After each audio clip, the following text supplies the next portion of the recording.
صلاح الدین ایوبی، مسلمانوں پہ ظلم ہوا، فلسطین میں آگ لگی اور پورے فلسطین کی گلیاں خون سے بھر گئیں۔ ایک دن کے اندر 70,000 مسلمان قتل ہوا۔ گھوڑوں سے سڑکوں پہ چلا نہیں جاتا تھا، گھوڑے پھسلتے تھے، اتنا خون تھا، اور کچی سڑکیں تھی، اتنا خون تھا۔ پہلے کچی زمین نے خون پیا، پھر خون اس سے باہر آیا، پھر بھی اتنا 70,000 آدمی قتل ہوا۔ صلاح الدین ایوبی کون تھے؟ میرے غوث اعظم جیلانی کے مدرسے کے طالب علم تھے۔ جامعہ نظامیہ مدرسہ، یہ مدرسے ہیں جنہوں نے دین کے مجاہد پیدا کیے، مدارس ہیں جنہوں نے دین کے مجاہد پیدا کر کے پوری دنیا کے اندر پھیلائے ہیں۔ مدارس کے اندر دہشت گردی آئی، میں اختلاف نہیں کرتا، لیکن ابھی بھی مدرسے ہیں جن مدرسوں سے رسول اللہ کے دین کا سچا درس دیا جاتا ہے، امن، پیار اور محبت کی فضا کو عام کیا جاتا ہے وہ مدارس، اور انشاءاللہ قیامت کی صبح تک وہ مدرسے قائم رہیں گے۔ صلاح الدین ایوبی مدرسے کے طالب علم ہے، مدرسے کا، لیکن مدرسہ اس کا تھا جو ساتھ درویش بھی تھا۔ صلاح الدین ایوبی اکیلا اپنے دوستوں سے کہنے لگا مسلمانوں کی مدد چند سالوں میں نکلو مدد کرے۔ انہوں نے کہا تیرے نکلنے سے کیا ہوگا؟ کہنے لگا میں نے نہیں نکلنا، میرے اللہ نے میری مدد کر دی ہے، میرے اللہ نے میری اٹھ باندھ کمر، کیا ڈرتا ہے پھر دیکھ خدا کیا کرتا ہے، تو میں مجھے نکلنے دے، اللہ میری مدد کرے گا۔ تھوڑا تھوڑا کر کے فوج جمع کی، کوشش کی۔ چند سالوں کے بعد اسی جگہ جہاں مسلمانوں کا خون بہا تھا، اللہ نے اسلام کا جھنڈا پھر سے بلند کر دیا۔ صلاح الدین ایوبی فاتح بن کے مسجد اقصیٰ کے دروازے پہ کھڑا ہے۔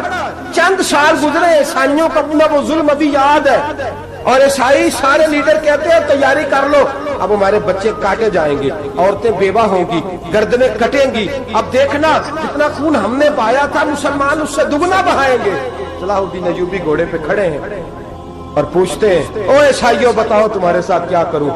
گردنیں جھک گئیں، جواب کوئی بھی نہیں۔ کہا تم نے 70,000 مسلمان ایک دن میں مارا تھا، بولو تمہارے ساتھ کیا کروں؟ تم نے ایک دن میں مسلمان یوں کاٹے جیسے گاجر مولی کاٹی جاتی ہے، بولو کیا کروں؟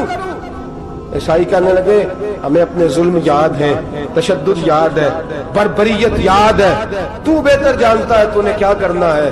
صلاح الدین ایوبی گھوڑے پہ فاتح کھڑا ہے، آنکھوں میں آنسو آئے، تڑپ کے رویا، کہنے لگا میں تمہارے ساتھ وہی سلوک کروں گا جو میرے مصطفیٰ نے قریش مکہ کے ساتھ فرمایا تھا، لا تصریب علیک، جاؤ تم پر کوئی زیادتی، جاؤ تم آزاد ہو۔ اس نے کہا تو کر کیا رہا ہے؟ کہنے لگا میں کیا کروں، میں اس محمد کا ماننے والا ہوں جس نے معاف کرنا سکھایا ہے صلی اللہ علیہ وسلم، میرے پیروں میں زنجیر ہے رسول اللہ کی غلامی کی، جاؤ تم آزاد ہو۔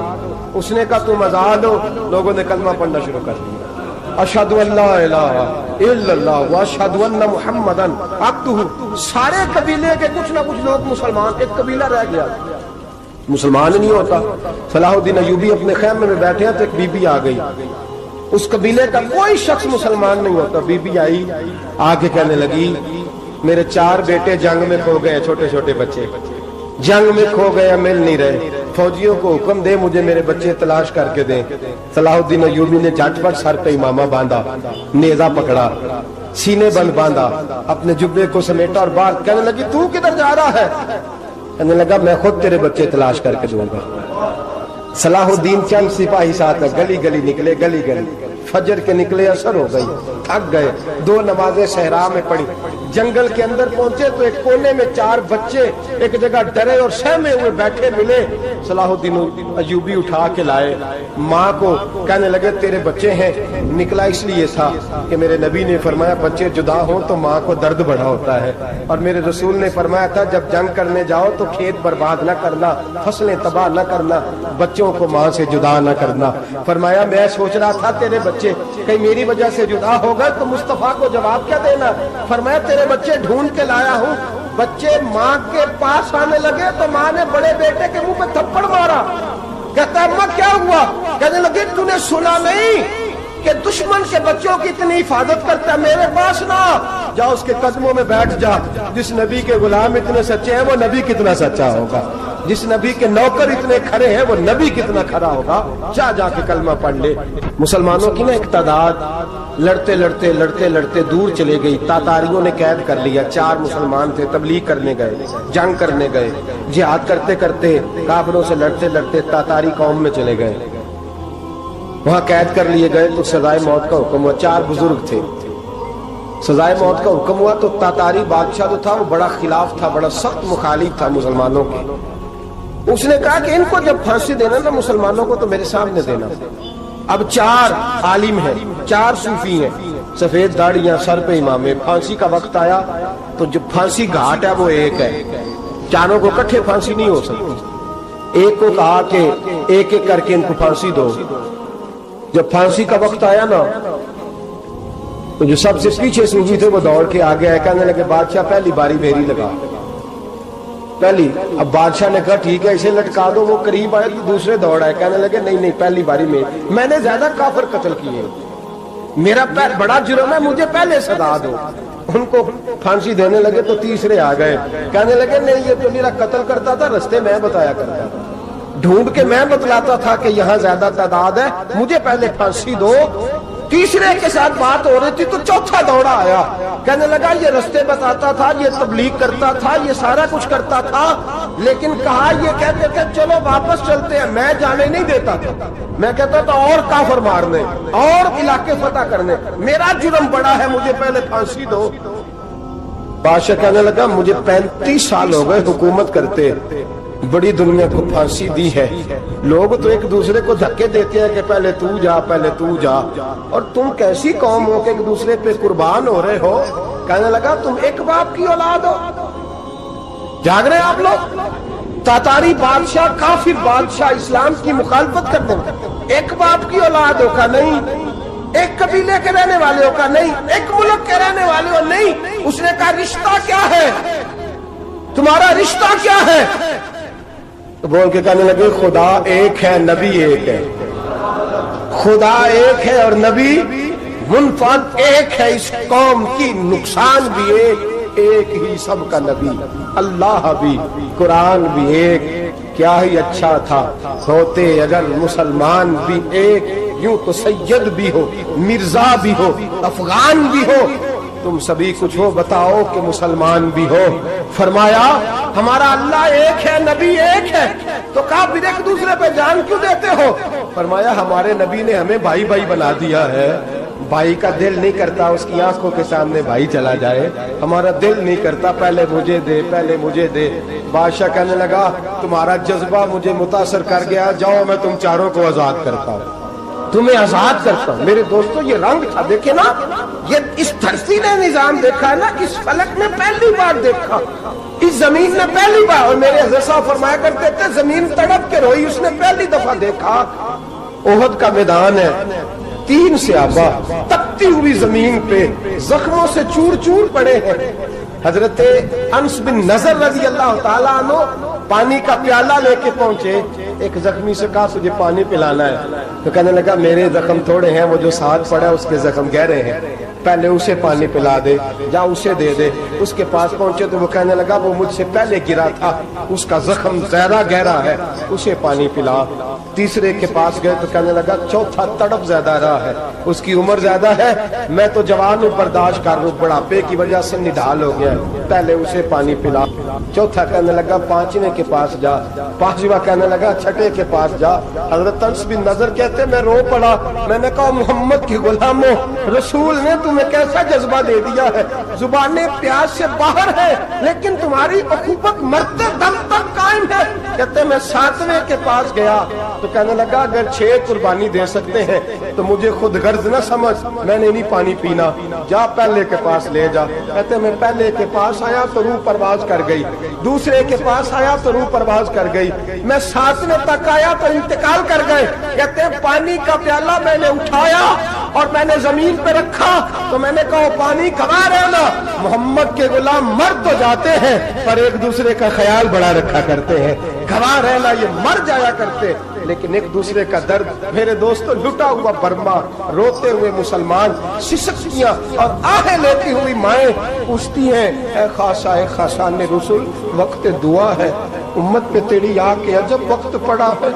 وہ دین جو بڑی شان سے نکلا تھا وطن سے، پردیس میں وہ دین آج غریب الغربا ہے۔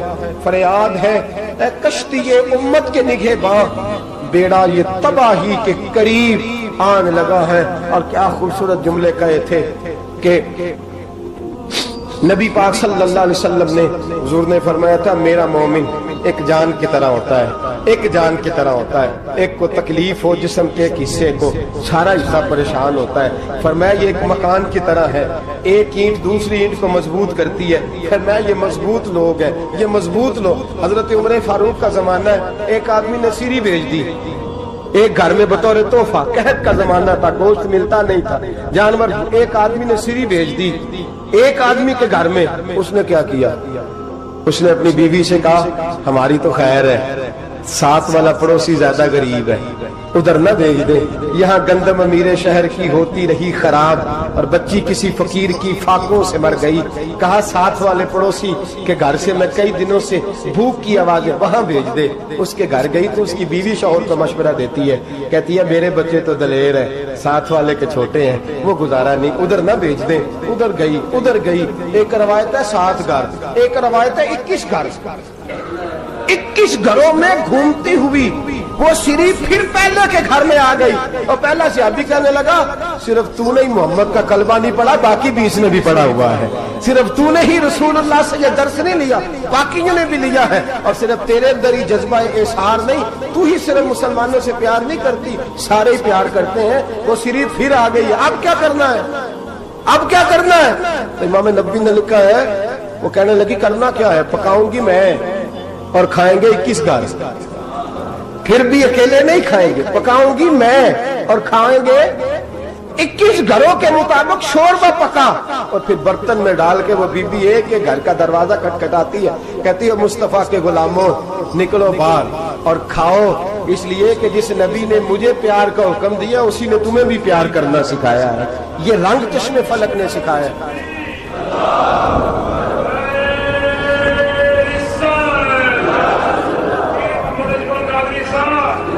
آپ کی بڑی مہربانی، زندہ باد وہی ہے جس کو اللہ رسول زندہ باد فرمائے، بڑی مہربانی، اللہ جزا دے۔ بنو قریظہ اور بنو نذیر 2 محلے تھے یہودیوں کے۔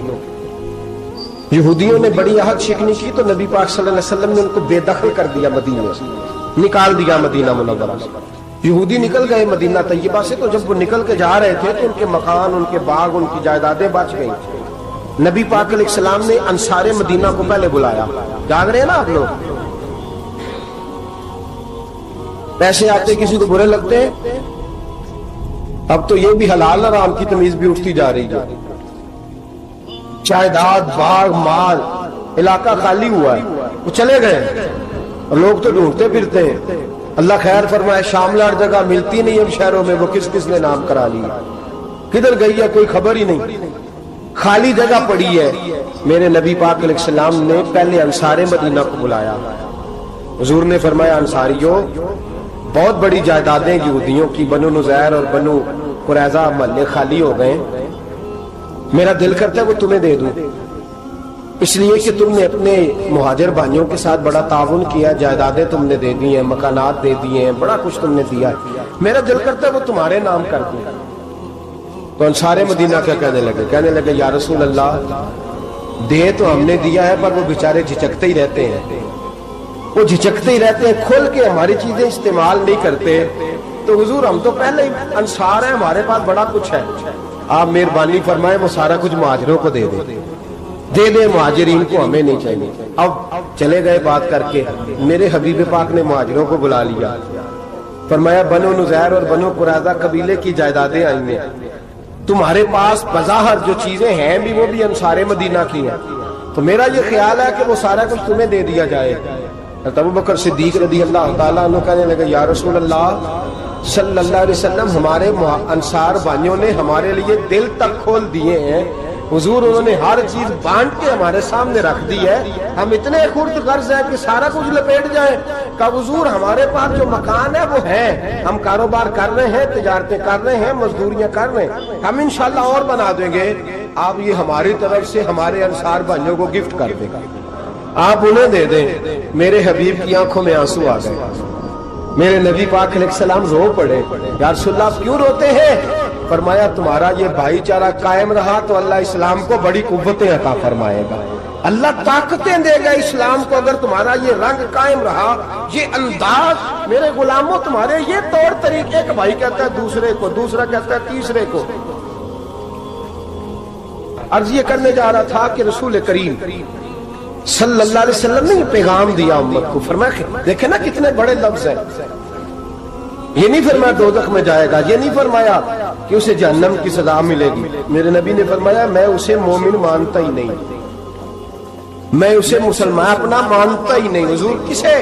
فرمایا جو پیٹ بھر کے کھاتا ہے اور اس کا ہمسایہ بھوکا سو جاتا ہے. میں مومن ہی نہیں مانتا. سزا تو تب ملے گی نا کہ جب میں کسی سزا کا اعلان کروں. میں مانتا ہی نہیں, وہ میرا ہے ہی نہیں. خود پیٹ بھر کے کھا رہا ہے, ہمسایہ اس کا بھوکا, میں نہیں مانتا. انما المؤمنون اخوہ, مومن بھائی بھائی, میں مانتا ہی نہیں اسے. اور میرے حبیب پاک اتنے بڑے لفظ حدیث میں اور کہیں نہیں ملیں گے, آپ اتنے بڑے جملے کہیں نہیں ملیں گے. میرے نبی پاک نے فرمایا اللہ کہے گا قیامت کے دن. کون؟ اتنے بڑے لفظ حدیثوں میں ملتے نہیں جتنے یہ ہیں. حضور نے فرمایا رب فرمائے گا بندے سے کہ میں تیرے پڑوس میں بھوکا تھا, تو نے مجھے روٹی کیوں نہیں کھلائی؟ کون کہہ رہا ہے؟ اللہ کہہ, میں بھوکا تھا تو نے روٹی نہیں دی, میں ننگا تھا تو نے کپڑا نہیں دیا, میں پیاسا تھا تو نے پانی نہیں پلایا, میں بیمار تھا تو تیمارداری.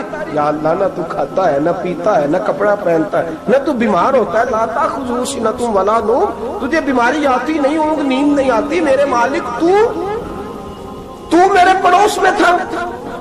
حضور فرماتے ہیں رب فرمائے گا وہ جو بندہ تیرے پڑوس میں بھوکا تھا تو بندہ تو میرا ہی تھا نا, وہ جو بندہ تیرے پڑوس میں ننگا تھا تو بندہ تو میرا ہی تھا نا, وہ جو تیرے پڑوس میں پیاسا تڑپتا رہا تو وہ میرا ہی بندہ تھا.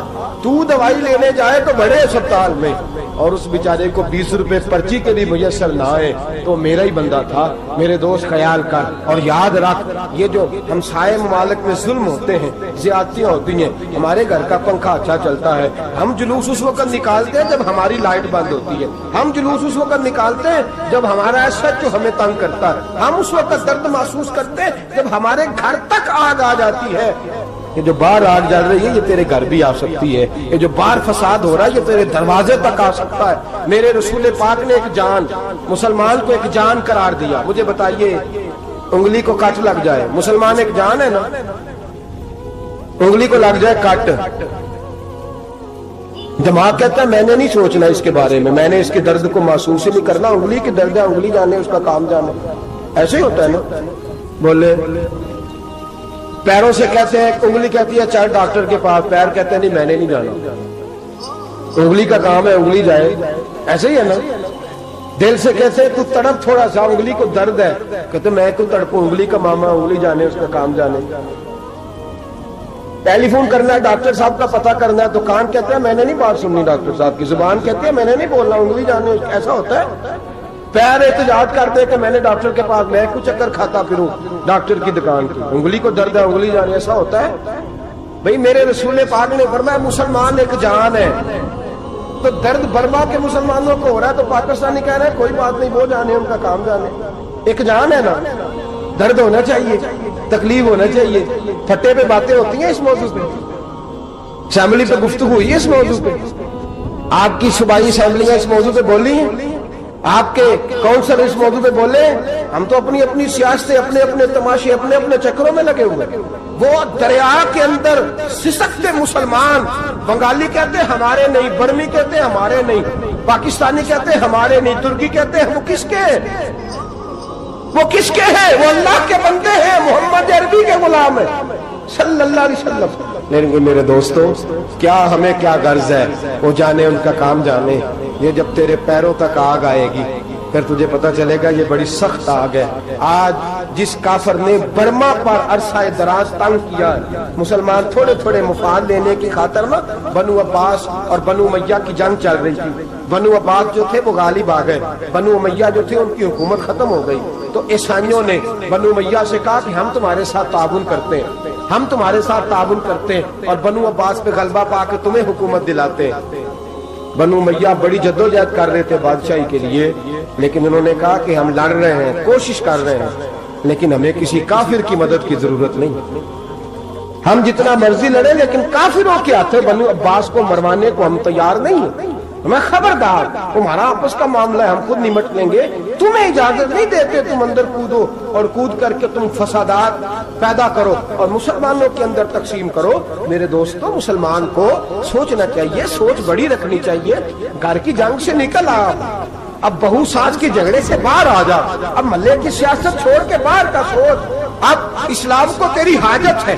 اب پوری دنیا جب مسلمان کو دیکھے نا، فیس بک یوز ہوتی ہے، اس پہ نوجوان جب اسلام کی بات کرنے لگے گا، اس پر جب بڑا اسلام کی بات کرنے لگے گا، پوری دنیا میں پیغام جائے گا کہ مسلمان اب جاگنے لگا ہے، مسلم خابیدہ بیدار ہونے لگا ہے، اب اس کی آنکھیں کھلنے لگی ہے، اب یہ اپنے مذہب کی بات کرتا ہے، اب یہ اپنے ملک سے، صوبے سے، برادری سے نکل کر بولتا ہے. اب یہ کہتا ہے کہ بازو تیرا توحید کی قوت سے قوی ہے، اسلام تیرا دیش ہے، تو مصطفی ہے. اب یہ بڑی سوچ رکھتا ہے، اب یہ عالمی بات کرتا ہے. میرے دوستو، ہمارا تو حال یہ ہے.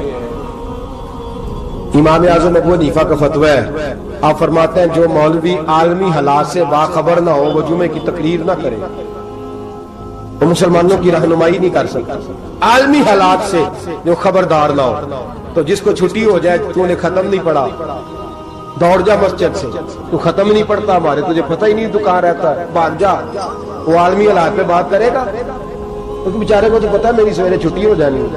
سیاست کا لفظ چھیڑا نہیں تو میں گیا نہیں. یاد رکھے، وہ جو بیداری ہے، وہ جو اعلیٰ ظرفی ہے، وہ جو بڑی سوچ ہے، وہ جو ملت کی سوچ، وہ جو قومیت کی سوچ ہے، وہ جو آگے بڑھنے کا زاویہ ہے، وہ تو اندر. اقبال کہتے ہیں گلا تو گھونٹ دیا اہل مدرسہ نے تیرا، گلا تو گھونٹ دیا اہل مدرسہ نے تیرا. تجھے تو مدرسے والوں نے پلیٹ پکڑا دیا ہے کہ جا سویرے لنگر کٹھا کر کے لا اور دوپہر کو روٹیاں مانگ کے لا اور دیکھ آج مرا کون ہے، ختم کس کا پڑھنا ہے. تو گلا تو گھونٹ دیا اہل مدرسہ نے تیرا، اب کہاں سے آئے گی صدا لا الہ الا اللہ. تو گھونٹ دیا تیرا گلا، تو کیسے بڑی بات کرے گا؟ بڑی بات کے لیے بڑی سوچ چاہیے، بڑی تگودو چاہیے، بڑی کوشش چاہیے، بڑا حوصلہ چاہیے. مسلمان چھوٹی چھوٹی لڑائی میں، چھوٹی چھوٹی جنگ میں، ایک دکاندار دوسرے دکاندار سے لڑ رہا ہے، گلی والا دوسری گلی والی سے لڑ رہا ہے، محلے والا محلوں پہ اعتراض. ایک شہر میں رہنے والے میں نے دوسرے محلے پہ اعتراض کرتے دیکھے. یقین کریں، ایک شہر میں رہنے والے، علاقے میں بسنے والے کہتے ہیں بھائی توبہ ہے، اس محلے تو اللہ ہی بچائے. لا حول ولا قوت. وہ جو تقسیم در تقسیم کی سوچ ہے، اس نے چھوٹے چھوٹے ٹکڑوں میں مسلمانوں کو بانٹ دیا ہے. چھوٹی چھوٹی تقسیم ہے، چھوٹا چھوٹا ہمارا مزاج ہے، چھوٹی سوچ ہے. بڑی سوچ کی بات سنیے. صلاح الدین ایوبی، جاگ رہے ہیں نا آپ لوگ؟ تو آخنا حضرت صاحب ایڈی وڈی گل چھیڑ چھڑی ہے، یہ مطلب ہی کون نہیں، کنے برما جانا ہے تو کنے مدد کرنی ہے. میں تو بھائی فریضہ سر انجام دے رہا ہوں. میرے نبی نے فرمایا برائی کو یا ہاتھ سے بدل، ہاتھ سے نہیں بدل سکتا تو زبان سے تو بولنا. تو میں معذور ہوں، کمزور آدمی ہوں، ہاتھ سے بدلنے کی طاقت نہیں رکھتا، تو دوسرے درجے پہ تو مجھے عمل کرنے دو نا. اثر کرے نہ کرے سن تو لے میری فریاد، نہیں ہے داد کا طالب یہ بندہ آزاد. رونے تو دو، تڑپنے تو دو، آہیں تو بہانے دو، سسکیاں تو لینے دو، مار کھائیے تو تڑپنے تو دو. وہ قرآن پاک برما میں پابندی لگی ہے تو میں یہاں سوچنے لگا ہوں کہ وہاں تو پابندی لگی ہے، یہاں پہلے لوگ کوئی نہیں پڑھی.